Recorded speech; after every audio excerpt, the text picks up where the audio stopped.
Welcome दोस्तों, मैं हूं आशीष और आप देख रहे हैं पोस्टमार्टम सीरीज़ का ये तीसरा वीडियो। इस वीडियो में हम पोस्टमार्टम करने वाले हैं वोडाफोन आइडिया लिमिटेड के शेयर का। इस वीडियो में जानेंगे कि क्या इसकी स्ट्रेंथ है, क्या वीकनेस है, क्या अपॉर्चुनिटीज़ हैं और साथ ही साथ क्या खतरे हैं वोडाफोन आइडिया लिमिटेड के शेयर में। देखिए, वोडाफोन आइडिया लिमिटेड एक ऐसा शेयर है जो लगभग हर रिटेल इन्वेस्टर के पोर्टफोलियो में शामिल होता है। अगर किसी का पोर्टफोलियो 50,000 से लेके 1 लाख 1.5 लाख तक होता है तो उसके अंदर काफ़ी ज़्यादा चांसेस हैं कि वोडाफोन आइडिया लिमिटेड का शेयर मिलेगा ही मिलेगा। देखिए, साथ ही साथ ये एक ऐसा शेयर भी है जिसमें काफ़ी ज़्यादा ट्रेडिंग होती है, काफ़ी ज़्यादा वॉल्यूम इसमें डेली ट्रेड होते हैं और काफ़ी ज़्यादा डिलीवरी भी इसमें डेली उठाई जाती है। दोस्तों, आपको बता दूं कि पोस्टमार्टम जो सीरीज़ है उसके अंदर हम आप ही के बताए गए शेयर का पोस्टमार्टम करते हैं और उनकी स्ट्रेंथ, वीकनेस, अपॉर्चुनिटीज़ और खतरे आपको बताते हैं। आपको कमेंट करके ये बताना होता है कि आपके पोर्टफोलियो में ऐसा कौन सा शेयर है जिसके बारे में आपको ये चारों चीज़ें जाननी है और उसके ऊपर हम वीडियो बना के पोस्ट कर देते हैं।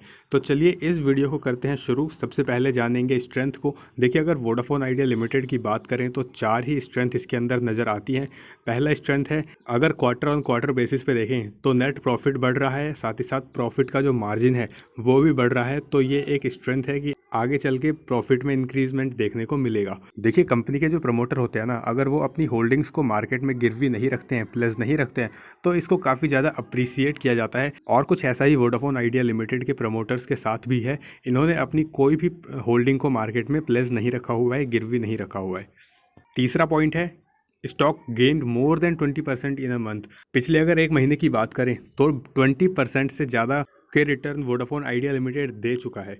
चौथी और आखिरी स्ट्रेंथ की बात करें तो वोडाफोन आइडिया लिमिटेड शेयर का जो प्राइस है वो अपने शॉर्ट, मीडियम और लॉन्ग तीनों टर्म के मूविंग एवरेज से ऊपर चल रहा है। और ये अक्सर देखा जाता है कि जब भी किसी स्टॉक का प्राइस अपने मूविंग एवरेज से ऊपर चलता है तो उसके अंदर आगे और तेज़ी देखने की संभावना रहती है।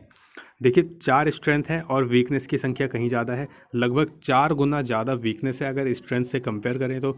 एक एक करके सारी चीज़ें बताऊंगा, तो चलिए एक एक करके सभी 15 वीकनेस डिस्कस कर लेते हैं। वैसे स्क्रीन पे आपको दिख रहा है तो आप पढ़ भी सकते हैं। देखिए, पहली वीकनेस है, कंपनी की कॉस्ट बढ़ रही है।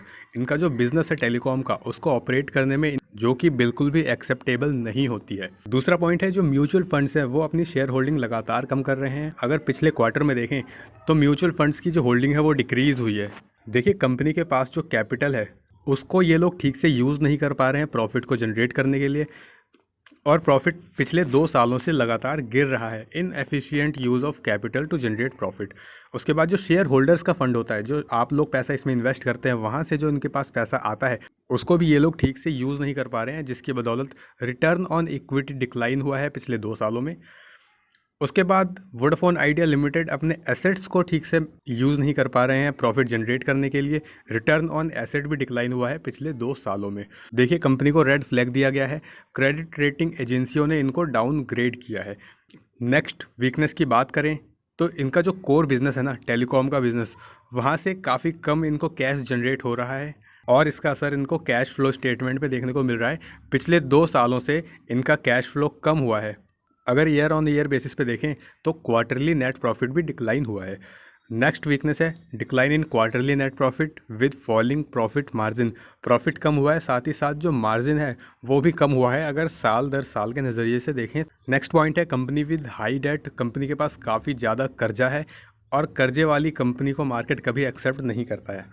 नेक्स्ट पॉइंट है, अभी रिसेंटली जो रिजल्ट आए हैं वोडाफोन आइडिया लिमिटेड के, उसमें डी ग्रोथ दिखाया गया है क्वार्टरली रेवेन्यू को और प्रॉफिट को। नेक्स्ट पॉइंट है, companies with weak financials. Company के बैलेंस शीट ज़्यादा मजबूत नहीं है, प्रॉफिट लॉस अकाउंट ज़्यादा मजबूत नहीं है। नेक्स्ट पॉइंट है, company not able to generate net cash. देखिए, इनकम और एक्सपेंडिचर इन दोनों में घटा बढ़ा के जो बचता है उनको नेट बोला जाता है, और कंपनी के पास नेट कैश यानी कि नेट इनकम नहीं बच रही है। तो ये एक चिंता का विषय है वोडाफोन आइडिया लिमिटेड के लिए और साथ ही साथ उनके शेयर होल्डर्स के लिए भी। नेक्स्ट पॉइंट है, अगर पिछले 2 सालों की बैलेंस शीट देखें तो पिछले 2 सालों में इनका नेट प्रॉफिट लगातार कम हुआ है। देखिए, ये तो हो गई वीकनेस की बात। अब बात करते हैं अपॉर्चुनिटीज़ की। क्या इसके अंदर संभावना है, क्या अपॉर्चुनिटीज़ हैं? देखिए, वोडाफोन आइडिया लिमिटेड जो है वो अपने 52 वीक लो से काफ़ी ज़्यादा तेज़ रिकवर हुआ है। इसका 52 वीक लो प्राइस जो था वो 2 रुपये कुछ पैसे था, आपकी स्क्रीन पे आ गया है, और वहाँ से अब ये 5 रुपये कुछ पैसे पे ट्रेड हो रहा है। नेक्स्ट अपॉर्चुनिटीज़ है, वोडाफोन आइडिया लिमिटेड इस टाइम सबसे लो पीई यानी प्राइस अर्निंग रेशियो पे चल रहा है, यानी कि इन्वेस्टमेंट करने के लिए एक अच्छा टाइम है। आखिरी अपॉर्चुनिटी है, RSI इंडिकेटर प्राइस में स्ट्रेंथ शो कर रहा है, यानी कि एक ठीक टाइम है इसमें इन्वेस्ट करने का। यहाँ से आगे ग्रोथ की संभावना दिखाई देती है। और वोडाफोन आइडिया लिमिटेड में फ़िलहाल कोई ख़तरा नहीं है। ये 3 चीज़ें थी, अपॉर्चुनिटी, वीकनेस और स्ट्रेंथ, मैंने आपको बताई इस वीडियो में। देखिए, आपको कमेंट करना है इस वीडियो के नीचे कि आपके पोर्टफोलियो में कौन सा शेयर है जिसके बारे में आपको ये सारी चीज़ें जाननी है। और सब्सक्राइब करने के लिए मैं बोलता नहीं हूँ, अगर आपको पसंद आती है हमारी चीज़ें तो आप सब्सक्राइब अपने आप ही कर लेंगे। हाँ, लाइक कर देना इस वीडियो को और शेयर कर देना उनके साथ जिनके पास वोडाफोन आइडिया लिमिटेड का शेयर है।